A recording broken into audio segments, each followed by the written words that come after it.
Hey everybody, Randy Patrick here. Welcome to Housing Bubble 2.0 News of the Week. We got a lot to talk about, a lot of stuff going on in housing market these days. We're starting to see effect of a lot of pent-up frustration now from what I'm seeing from a lot of different people, a lot of different groups here. Things are really happening, things are changing, and you can see some of the fallout of that occurring now as we move forward. But first, some quick announcements. February 2nd, which is a Saturday here in Tampa, I'm hosting a distressed property summit. It's kind of like a intensive real estate training and networking event. We're going to go over all sorts of things on the distressed property side, how to acquire deals, etc. And it's really designed for this type of market as we go into like a down market, where that's where I've done most of my business, is in the down market. So if you happen to be in the greater Tampa Bay area, I'd like to check it out. I'll have a link here for you so you can go register, which would be great to see you. Some of you have also inquired about home purchases, what you should do, requesting assistance. So I'm certainly happy to help people.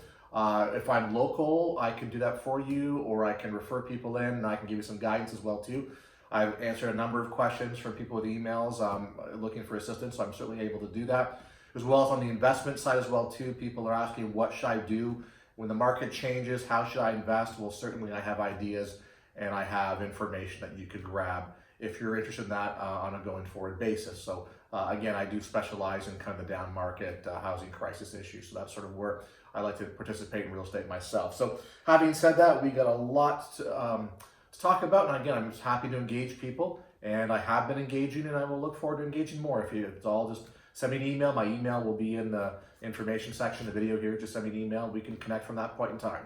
All right, so let's talk about the luxury market, luxury housing market. Very interesting things are changing across the country for the luxury market. In Greenwich, Connecticut, this is very interesting. The prices have fallen 19% the fourth quarter of last year.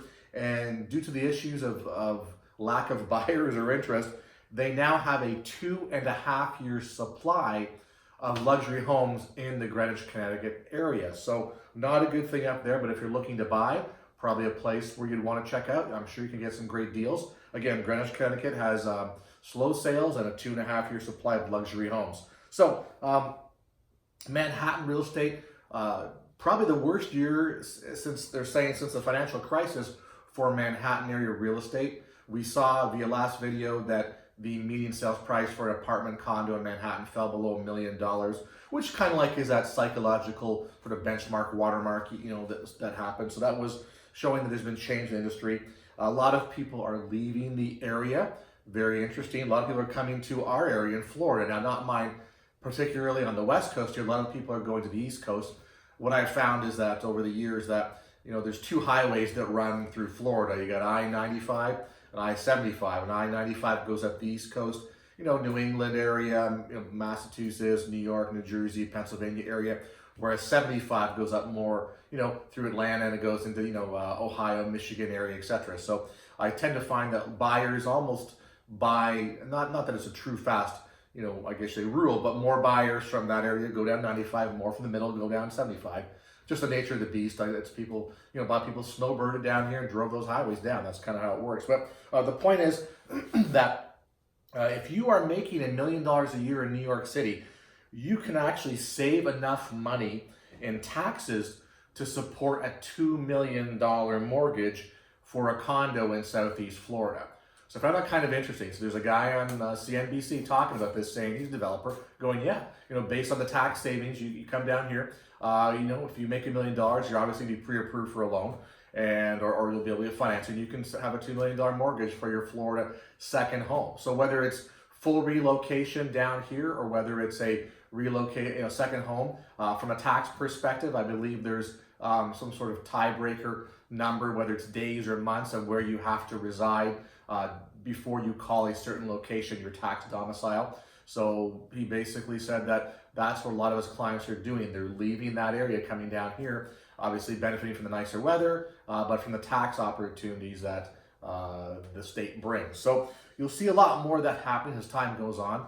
There are other locations across the country, like Illinois and the West Coast as well too, where people are leaving just because it doesn't make sense to keep paying high taxes. And then if you start looking at the larger cities, commute times and things like that. It really boils down to a quality of life. Do you want to pay taxes? Do you want to sit, for a couple hours in a commute and struggle? Whereas maybe if you move locations, go to a different job or a similar job in a different city with a better tax structure, better layout, maybe you'll probably have a better quality of life. So people are looking at that right now, which I find kind of interesting. So as a result, Florida area like Boca Raton, for example, sales are up 20%. Other parts of Southeast Florida doing well because of this relocation and people fleeing the taxes. Remember, this is for higher properties though. We're not talking about your low income properties, your low end properties, your average, subdivision. We're talking higher end properties here. So clearly you have to have the money to be able to do this. Just as a side note, the number one state that has the highest exodus, I think on a per capita basis, was New Jersey. So more people are leaving New Jersey as a percentage of other states across the country. It's kind of interesting. So there you go. Mortgage applications up 13.5% this past week. People are trying to take advantage of the lower rates because there's some lower rates out there right now. If you want to couple that with a lot of the inventory that's hitting the marketplace, that's actually a good time to probably buy. Now, where prices are at, we're not quite too sure yet. We just know inventory has hit a lot. My assumption is that if you can probably name your price or start to get into some price reductions or incentives from sellers. Back in the day, and the day wasn't too long ago, sellers expected that there'd be multiple offers on their property in some locations across the country. Guess what? That's changed now. We see a lot more inventory coming on, and we'll talk about that in a second. But again, that's really changing the dynamic. So buyers wait on the sidelines. Buyers do not want to pay high prices. They can't pay high prices with higher mortgage rates. Doesn't make sense for them. So they're going to sit and wait, and they're going to see how this market, this change sort of falls out. And it'll be to their advantage. There's no doubt about it. As another piece of interesting erroneous information, the Fed recently commented on a study they did regarding young people buying homes, okay? And young people is the age range from 24 to 32. That was their study segment. And they basically, I guess you could say, concluded that, student loan debt is the number one barrier for young people to buying, keeping them from buying property, buying a house, whatever they're going to do, wherever you're going to live. So that's kind of an interesting thing. I don't find this that exciting. The reason being because we were talking about this 3 years ago. All right. Remember back in 2016, there were already studies saying, millennials are having a hard time purchasing property because of this reason. And there were loan programs that were being designed by various lenders to incorporate your student debt. So you could buy a home and then you could add another 20% LTV. So you could be 120% loan to value on your property, and that 20% was being used to pay down your student loan, or they would amalgamate your student loan into the overall property loan. So in theory, you were actually, you had negative equity immediately, and you're paying a 30-year fixed rate mortgage on your student debt. So I don't know what the benefit is, but at least that was absorbed by your property, so to speak. So not exciting, heard it before, but just going to show the state of the economy is the fact that this is a concern for younger people going forward. Am I going to pay higher rates? Am I going to be able to qualify for a loan? Am I going to be able to afford a property? What are my issues? What are the things holding me back? So student debt is the number one thing. Now, moving on to the National Association of Home Builders. So the home builders released their Home Builder Sentiment Index recently for the month of January. There still is information we're waiting for the home builders, and it's coming from the government. So because of the shutdown, there is some information that we're not hearing on some new home sales and things like that. I think that is actually helping home builders at this point in time because they're not reporting bad news, and therefore they're not having to take stock price hits or other issues like that. So we're still waiting for that information to come out, but at least the sentiment rose 2 points in January, and this is after some sharp drops towards the end of the year. Last month I think was the sentiment was the lowest level in more than 2 years. So the 2 points that it rose brought the score to what is a 58. I'm not too sure how their index works, but apparently anything over 50 is a positive outlook. But the index stood at 72 a year ago from right now, this month. So a year ago was at 72. That's a 14-point swing, basically right there. So, I don't know how great that is. The difference between a 58 and a 72, I still think is pretty large. So what that means, I don't know, but home builders are starting to feel a little better about maybe the economy and what's on. And again, it's the January, so everybody has a better philosophy when you work through January. But again, I do really think if you step back in time, those statistics aren't out yet, and that could change home builder sentiment once they get released. We had a gain in home values. This is from CoreLogic. However, it's the smallest gain in home prices in nearly 4 years. So CoreLogic reported for November 2018 that the gain was actually 5.1%, and this was the smallest gain since October of 2015. And that, so I know that people are going to take this information and they're going to say, well, we're still gaining, even though we're in a down market and the economy's changing and all these things, housing is still good, look over here, look over here. They're going to focus on that gain of 5.1% as being reasonable. And listen, on a normal market, that's not a bad gain year over year. However, the difference is that we know in the month of November and in the month of December and now in January, we're seeing a significant amount of inventory coming onto the market in various locations across the country. So that CoreLogic November sales number would be based on contracts that were written in October, September, and maybe even August. So that values were a little higher then. People weren't as upset about the industry and the issues. So again, that's an okay number, but I do believe that number will be going lower and lower as we go forward because this new inventory has to be reflected in future sales. But again, looking forward, future sales are taking longer, and with more inventory, we're going to see more price reductions amongst sellers. So we should expect this CoreLogic annual, year-over-year home price value to drop. That would seem to make sense. And we haven't had Case-Shiller values. Their should be coming out soon as well too.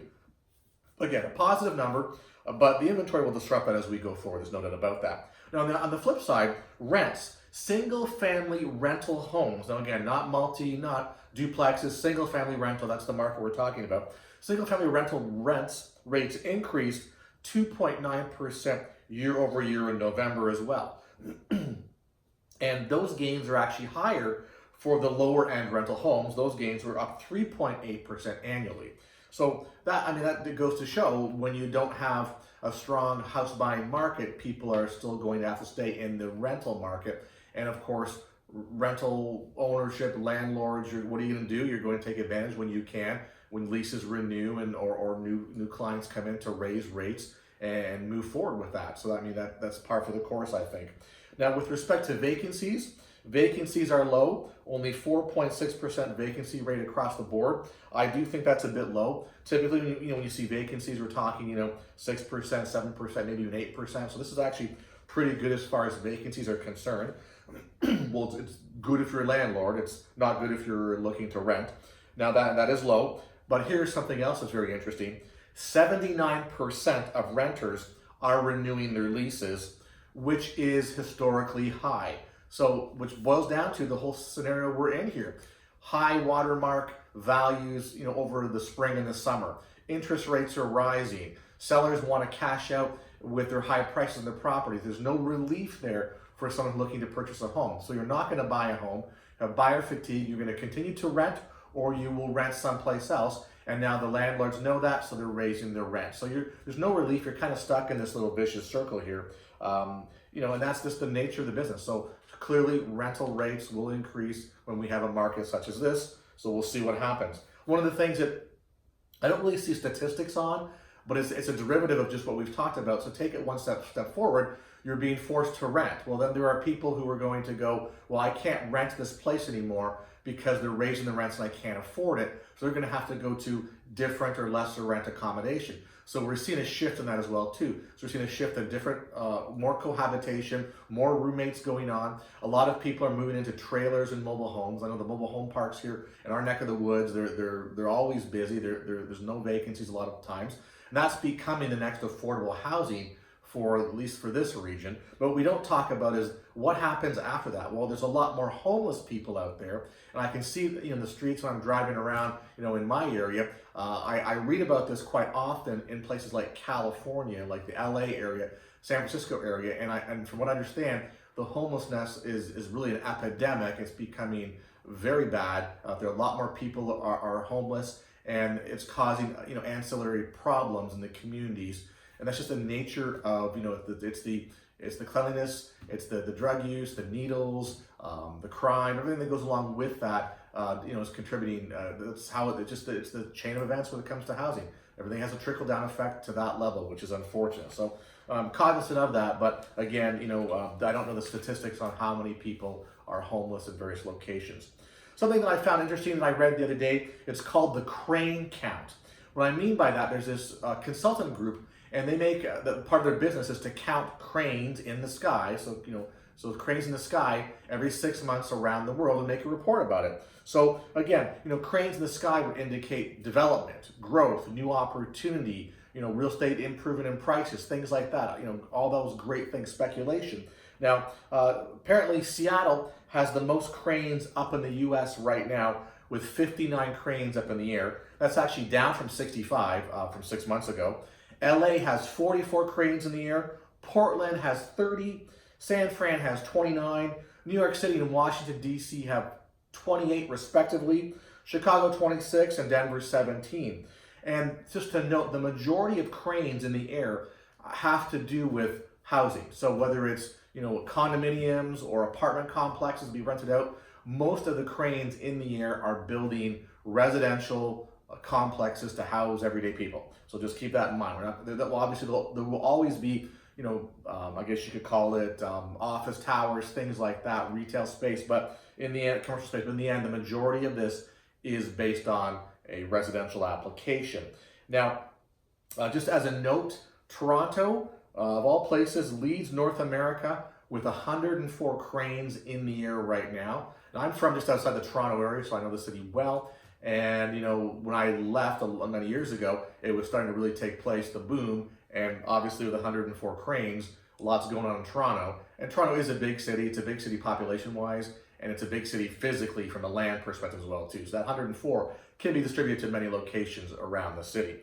Funny though, I recall reading a few years ago a report about cranes in the sky, cranes in the air, and how just before the last housing crisis, like 2007-8, we were at our peak level for that time of cranes in the air. So I think that almost coincides with what's happening in the housing market, because you don't develop apartment complexes or condominiums that you have to build up in a matter of 30 or 60 days. These are typically 12-month, 18-month, 2-year projects once they start, let alone the preparation, the zoning, all those things, the application before you even start on this. So usually it's a multi-year project, which could be, speculation, could be involved in opportunity from that perspective. So funny enough, I do recall, hearing about we hit a crane peak just before the last housing crisis. And I don't know where they're in a peak yet, but from the sounds of things, we have a lot of cranes in the air. Might indicate that we're in a position of speculation / potential overbuilding that will hit as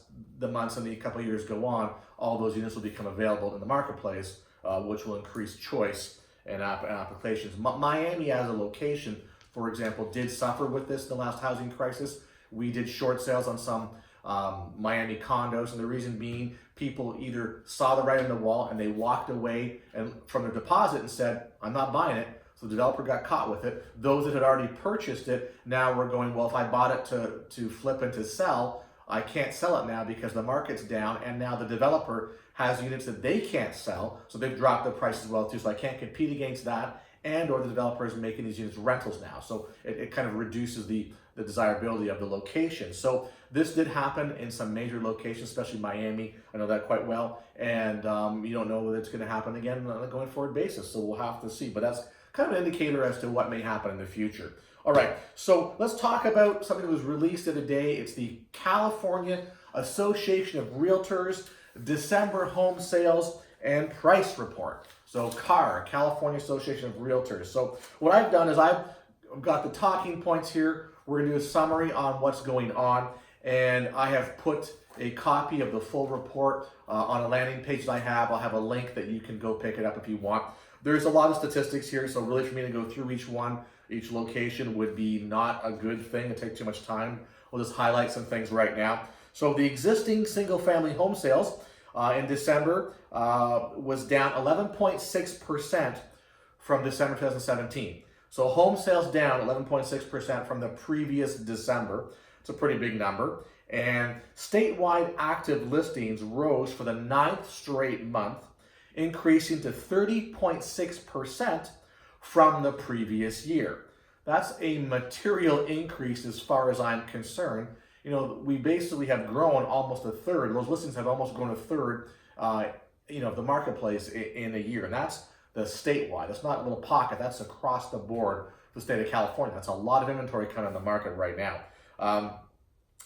And for the year as a whole, sales were down 5.2% from 2017. So we're seeing, less sales being done, more inventory coming up and being released. So that's going to cause some shifting and some more opportunities for buyers in the very near future. Just some other key points here. On a region-wide basis, sales dropped double digits on a year-over-year basis in the San Francisco Bay Area, the Central Coast, the Central Valley, Southern California regions, with the Central Coast dropping the most at 24.9%. 39 of the 51 counties reporting by CAR posted a sales decline in December with an average year-over-year sales decline of 20%. Pretty big number there. 34 counties recorded double-digit sales drops on an annual basis, and only 10 counties experienced an increase in sales from the previous December to December 2018. So only 10 out of 51 actual counties had an increase in sales. That's only a fifth of the whole state, or at least of the 51 counties that CAR actually, works with, polls, whatever. So there you go. Sales for the San Francisco Bay Area as a whole fell 17.5% from a year ago. 8 of the 9 Bay Area counties recorded annual sales declines of more than 10%. And only San Francisco County posted a year-over-year increase, gaining 11.3% from December 2017. So again, there's still pockets of California that are going to show some decent numbers, but as a whole, things are shifting from a seller's market to a buyer's market, and then we'll start to see some sales value drops coming up in the next little while. The Los Angeles metro region posted a year-over-year sales drop of 17.8%, and it looks like the LA County was 16.3%, and Orange County was 18.3%. So again, sales drops are double digits in that location as well too. So again, dropping in the area called the Inland Empire. So I'm not too sure where exactly that is. Obviously, inland from the coast. That dropped 19.8% as well too. And as we mentioned, the statewide active listings rose for the 9th consecutive month after nearly 3 years of declines, increasing to 30.6% from the previous year. All major regions recorded an increase in active listings, with the Bay Area posting the highest increase in active listings at 65%, followed by SoCal at 34%, Central Valley at 24%, and the Central Coast at 12%. So once again, folks, we are seeing pretty big numbers in increasing in inventory. Again, 65%, 30+%, 24%, and 12%. That's over 10%. So, those are big numbers, all right? We're talking material numbers. How this will play out, well, we're going to see the next little while. Again, more inventory means supply and demand. The demand, I think, is actually, the demand's less than it was, but if the demand was the same, that supply is just going to help, and there's more choice, so therefore we're going to see seller price reductions, we're going to see competition between sellers, we're going to see real buyers who are going to ask for concessions, more price reductions, other things in their negotiations with home sellers, probably with new home buyers as well too. So that's the opportunity there. And we're looking at the unsold inventory index. So the inventory of homes in the state now has gone from 2.5 months worth of inventory to 3.5 months of inventory. That's a year-over-year change. So 2.5 to 3.5. So there's a growth of an extra month of inventory there, which does make a difference. And I do think that's interesting. So we're starting to see these subtle changes now in the marketplace that are the precursor for some big sales drops as we move forward. The list price to sell price ratio decreased a little bit. That's if I list my home for $1 million and then you buy it for $975. What's that little delta of my percent decrease? So that's increased. It's gone from 98.7% to 97.4%. Not a heck of a lot difference, but still we're seeing things change, which is important. And also the sometimes, real estate professionals look at homes on a per square foot price basis. That's what they do the pricing. If all things are kind of equal, the December 2017 price per square foot on the average for the statewide was $266, and this past year was $268. So it only went up $2 a square foot, which really is negligible when you take a look at that. So things are now plateauing or increasing at very, very small levels right now. And that's a sign of the times. If I go through and look at this, there's a lot of columns here, and I look at state, region, counties, I'm looking at year-to-date changes, all negative numbers.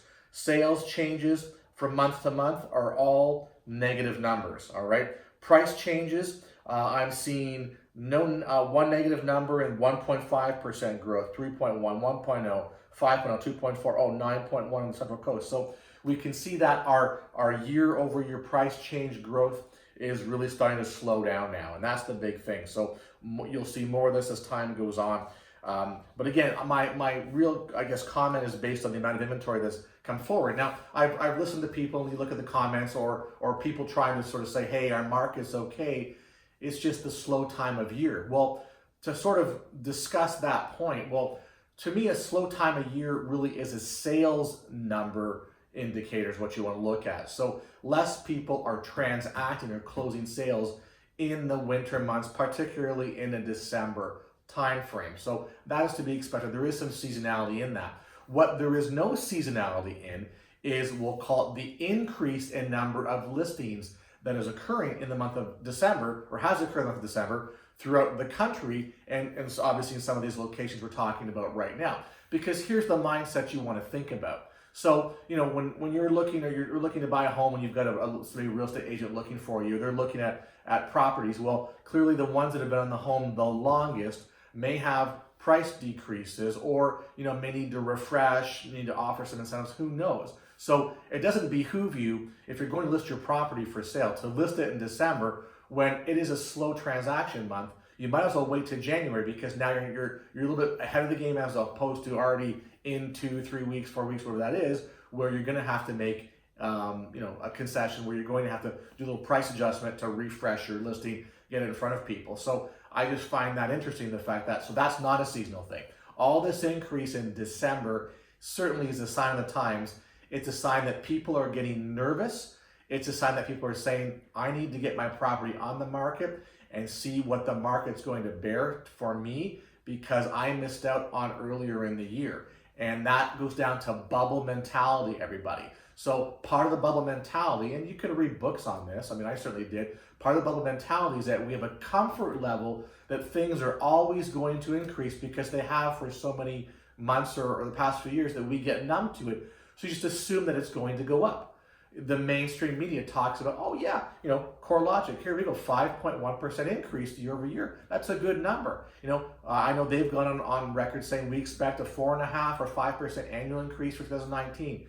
Fannie Mae, Freddie Mac, a couple other people, NAR, whoever it is, they're saying kind of the same thing as well too. So you hear this in the back of your mind, you read about it in the newscast, whatever, and you go, oh, we're going to start seeing, we're still good. I've got time. I don't have to put it on the market yet. Well, if you're really looking and you're realizing what's going on, the fact that there's a lack of buyers, not because buyers don't want to buy, it's because they're tired with buyer fatigue. They don't want to pay high prices. They don't want to bid for multiple bids for properties. That's not cool anymore. They don't want to pay high mortgage rates. All right. So again, that's what we have to deal with now. So we have sophisticated buyers, much more savvy buyers, who are content to wait it out. And again, when I look at that number, 79% of people are renewing their leases. To me, that's a big indicator saying, I don't need to buy right now. As a matter of fact, I'm not confident in the marketplace. I'm going to wait till it drops further, and I can wait a year. So if I'm renewing my lease, that's leases run 12 months, it could be anywhere. But if I'm a person who's signing up my lease for one more year, that means I'm not looking until probably, I'm not starting my looking until I've got I'm in month 9 or month 10, and I want to vend out afterwards. So that's the whole thing here. So I think the sentiment among home buyers is, we're going to wait. We're going to see where this takes us. We're going to see where rates go. We're going to see where prices go. And I want to see more in the marketplace to really, I guess you could say, more price reductions to offset the monthly increase in payments I'm going to have with these higher interest rates. So that's what's going on in the marketplace right now. So I do think it's interesting. And again, I say the word again quite a bit, I realize that, but to reemphasize my previous thought, that's a better statement, the fact of the matter is that all this inventory coming on now is a good thing for buyers. It's a good thing for us in the future. We can't see the effect of that probably until, March, April, May timeframe. People don't buy a home and close in 30 days. It takes a bit longer than that. So 30, 60, 90 days out, all this inventory that comes on now, we're going to see. And some of those as days on market increases, that was one of the things I didn't mention here too, the days on market increase, for example, in California, days on market before the home sold was 25 days. It's now 32 days. So there's 7 days, so they're extra weeks. So expect that to also increase. So that just means more time on the market, which means buyers aren't buying as quick, which means you as a seller can't cash out as quick. And therefore, you may need to do things like be more competitive to attract a buyer to get out with whatever equity you have left. So that's the concept. That's what we're running here. So just thought I'd bring that to everyone's attention. Again, we will have this in a link you can download. It's much easier, but you can go through it. From my perspective, I'm seeing lots of negative signs. I'm seeing a lot of, year-over-year changes have a negative in front of it. And I see a lot of year-over-year double-digit changes. There are the one or two places that had a good appreciation amount or the sales were great, but that's far and few when you're looking at this list. So there you go. So anyway, everybody, appreciate you guys watching. I appreciate the comments and the questions. And if I can help in any way, please reach out to me and do so. Again, we have that Distressed Housing Summit in February 2nd, so you can check out the link there and register for that if you're interested in going, if you're in the area.